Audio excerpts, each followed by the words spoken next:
पुराने जमाने में किसी गांव में एक बूढ़ा आदमी रहता था। उसकी शादी को 20 साल हो गए थे, पर वो औलाद की दौलत से महरूम था। भगवान की कृपा से बूढ़े की औरत का पांव भारी था। नई नई चीजें खाने को उसका जी चाहता था। बूढ़ा भी अपनी बिसात के मुताबिक उसे खाने की चीजें ला कर देता था। एक रोज बूढ़े की बीवी को खट्टे मीठे बेर खाने की बहुत ख्वाहिश हुई। गर्मी के मौसम में बेर कहाँ मिलते हैं, फिर भी बूढ़ा बेरों की तलाश में जंगलों में भटकता रहा। एक दिन जंगलों में इधर उधर बेर तलाश करते हुए वो एक तालाब के किनारे पहुंचा तो एक बेर की झाड़ी नजर आई। बूढ़े को बहुत खुशी हुई। वो अपने दोनों हाथों से बेर इकट्ठे करने लगा। अभी झोली भर बेर ही तोड़े थे कि एक आदमखोर मगरमच्छ ने अपना बड़ा सा मुंह पानी से ऊपर निकाला और जोर से सांस खींची। उसके सांस लेने से एक जोरदार आंधी चली और बूढ़ा कमजोरी की वजह से अपने को न संभाल पाया और तालाब में आ गिरा। बूढ़ा अपने को संभालते हुए किनारे तक पहुंचना ही चाहता था कि मगरमच्छ ने इसके पांव भी पकड़ लिए। बूढ़ा उससे कहने लगा, भाई, खट्टे मीठे बेरों की तलाश में मेरे पांव घिस गए और फिर जब बेर मिले तो मेरे रास्ते में तू रोड़ा बनता है। तेरी यह मक्कारी मुझ पर कोई असर नहीं करेगी। बहुत दिनों से इंसान का गोश्त खाने को नहीं मिला। तेरी करारी हड्डियों को चबाने में मुझे बहुत मजा आएगा। आज मैं तुझे खाऊंगा। मगरमच्छ ने लार टपकाते हुए कहा। क्यों? मुझे तू क्यों खाएगा? इसलिए क्योंकि तूने मुझसे बगैर इजाजत लिए मेरे बेर लिए हैं। भाई, मैं यह बेर बहुत मजबूरी में ले रहा हूँ। मेरी बीवी की हालत कुछ ऐसी है। मैं और मेरी बीवी अब और ज्यादा इंतजार नहीं कर सकते। बूढ़े की बात सुनकर मगरमच्छ समझ गया। ओह, अगर यह बात है तो मैं तुझे नहीं खाऊंगा। तू अपनी राह ले, लेकिन मेरी एक शर्त है। क्या शर्त है? बूढ़े ने पूछा। अगर लड़का होगा तो तेरा और लड़की हुई तो मेरी। मंजूर, कहकर वो बेरों की झोली संभालते हुए चल दिया। वो अपने दिल में सोचने लगा कि मगरमच्छ उसे फिर कहाँ मिलेगा, और अगर उसके यहाँ लड़का पैदा हुआ तो फिर तो परेशानी की कोई बात ही नहीं। बूढ़ा अपनी बीवी की आवभगत में कोई कमी नहीं करता था। दिन पर लगाकर उड़ते रहे, और एक दिन बूढ़े के घर एक खूबसूरत और बहुत तंदुरुस्त लड़की पैदा हुई। बच्ची को देखकर उसे मगरमच्छ की बात याद आई तो वह कांप उठा। लड़की का रंग गुलाब के फूल की तरह था। उसकी आंखें हीरों की तरह चमकदार थीं। वो परियों की तरह हसीन और मासूम थी। ऐसी मन्नतों और मुरादों की लड़की मगरमच्छ के पेट में जाए, यह सोचकर बूढ़ा दुख से कांपने लगा। उसने सोचा कि अब वो कभी तालाब के किनारे नहीं जाएगा। बारिश का मौसम आया और नदी में बाढ़ आ गई। मगरमच्छ पानी में बहकर तालाब से निकलकर खेत में आ गया। अब उसे आसानी से शिकार मिलने लगा। एक दिन बूढ़ा खेत से सब्जी तोड़कर ला रहा था, तो रास्ते में मगरमच्छ ने उसे रोककर सवाल किया। क्यों बे बूढ़े, मुझसे छुपता क्यों है? तू मुझसे छुपकर कहाँ भागेगा? सीधी तरह बता, तेरे यहाँ लड़की हुई या लड़का? लड़की हुई है, बूढ़े ने सहमी हुई आवाज में कहा। तो फिर वो मेरी है। मेरी अमानत को अब तक तूने अपने पास क्यों रखा है? क्या तू अमानत में ख़यानत करना चाहता है? इतनी छोटी बच्ची को तुझे कैसे दे दूं? बूढ़े ने कहा। 14 साल पहले तूने मुझसे वादा किया था। क्या वो अब भी बच्ची है? तू बाप की नज़र से देखता है, वो अगर बूढ़ी भी हो जाएगी तब भी वो बच्ची ही रहेगी। तू मुझे अब और बेवकूफ़ नहीं बना सकता। मैं तुझे चैन से रहने नहीं दूंगा। देख, अगर तूने लड़की को कल ही लाकर मुझे नहीं दिया तो मैं तुम तीनों को एक एक कर खा जाऊंगा। मगरमच्छ ने कहा, वो मेरी बेटी है, अपना खून तुझे मैं कैसे दे दूं?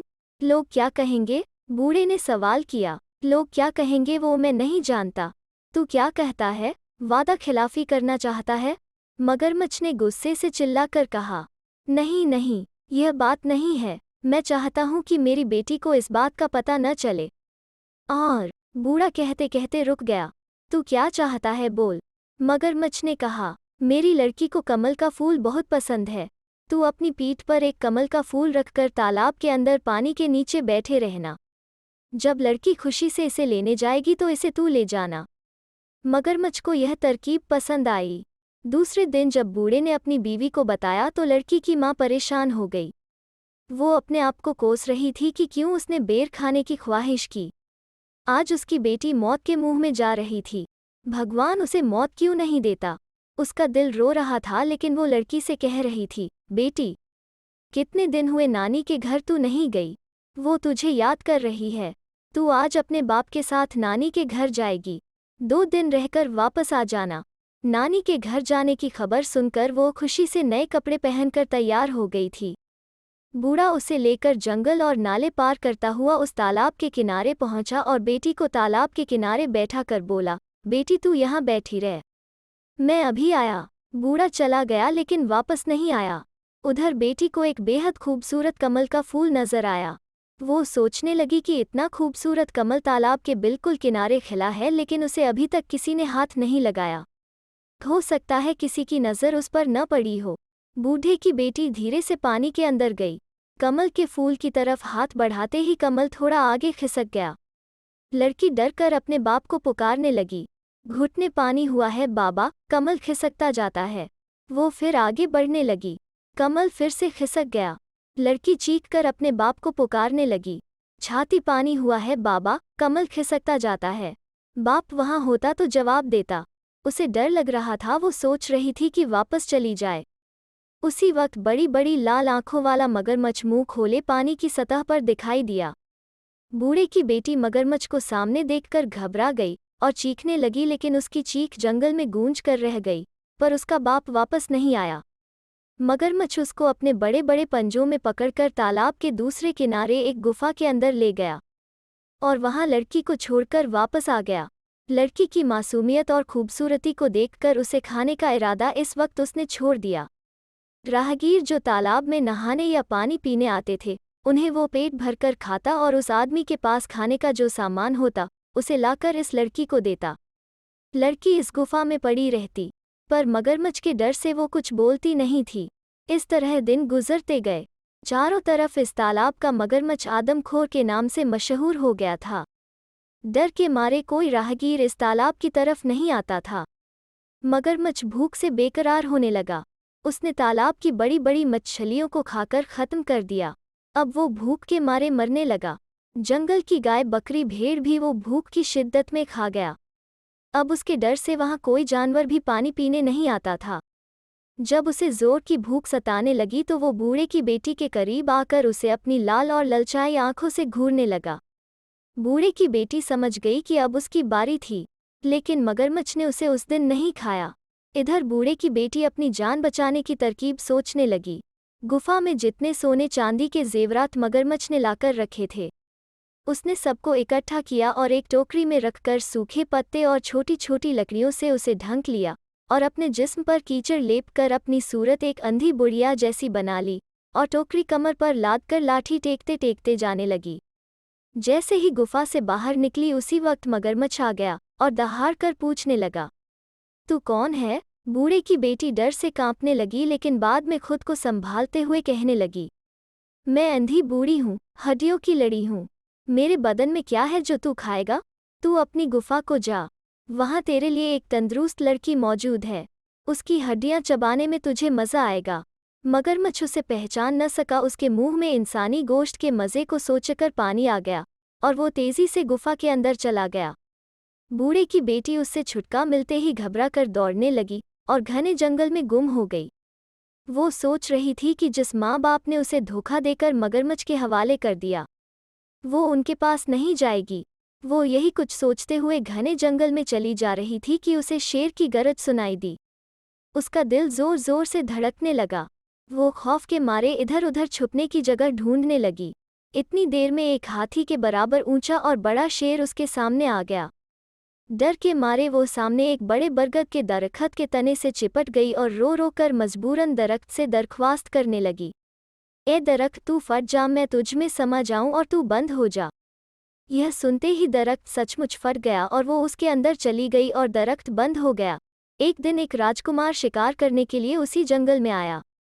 वो दातुन के लिए एक शाख काटने लगा कि उसके कानों में ये आवाज़ आई, राजकुमार धीरे काट, मेरी आँख फूट न जाए, मेरी नाक काट न जाए, मेरा हाथ टूट न जाए। यह सुरीली आवाज़ सुनकर राजकुमार को हैरत हुई। वो दातुन लिए बगैर राजमहल वापस चला आया। वो रात भर उसी जादुई दरख्त के बारे में सोचता रहा। राजमहल में राजकुमार की शादी की तैयारियां हो रही थीं। ज्योतिषी और पुरोहित राजकुमार को समझा रहे थे, लेकिन राजकुमार की बस एक ही जिद थी कि वो उसी दरख्त से शादी करेगा। अगर उसकी शादी उस दरख्त से नहीं हुई तो वो अपनी जान दे देगा। राजकुमार राजा की इकलौती औलाद था। उसकी नज़र में शादी की अहमियत बेटे की जिंदगी से कम ही थी। इसलिए राजकुमार की ख्वाहिश पूरी की गई। उसी दरख्त के साथ उसकी शादी की रस्म अदा की गई। राजकुमार ने उस दरख्त को वहां से उखाड़कर अपने महल के पास बाग में लगवा लिया। बूढ़े की बेटी रात गए दरख्त से निकलती और महल के अंदर जाकर सब काम पूरे करती, और सुबह होते ही वापस दरख्त के अंदर चली जाती।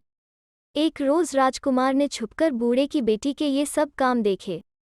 दूसरे दिन जब बूढ़े की बेटी दरख्त से निकलकर महल के अंदर गई, तो राजकुमार ने उस दरख्त को आग लगाकर भस्म कर दिया। बूढ़े की बेटी दौड़ती हुई आई और बोली, आह, तुमने यह क्या किया? इस पर राजकुमार ने कहा, इतना बड़ा महल है, तुम इसमें रह सकती हो, इस खूबसूरत बाग में घूम सकती हो, बेवजह इस दरख्त के अंधेरे में क्यों सड़ती रहती हो? और फिर मैं तुमसे बेइंतहा मोहब्बत करता हूँ, मैंने तुम्हें अपनी रानी बना लिया है, मैं तुम्हारे बिना जी न सकूंगा। लड़की तो सिर्फ मोहब्बत की भूखी थी। लड़की को लगा कि जैसे सारे जहां की खुशी उसे मिल गई हो। उस दिन के बाद दोनों राजमहल में हंसी खुशी रहने लगे।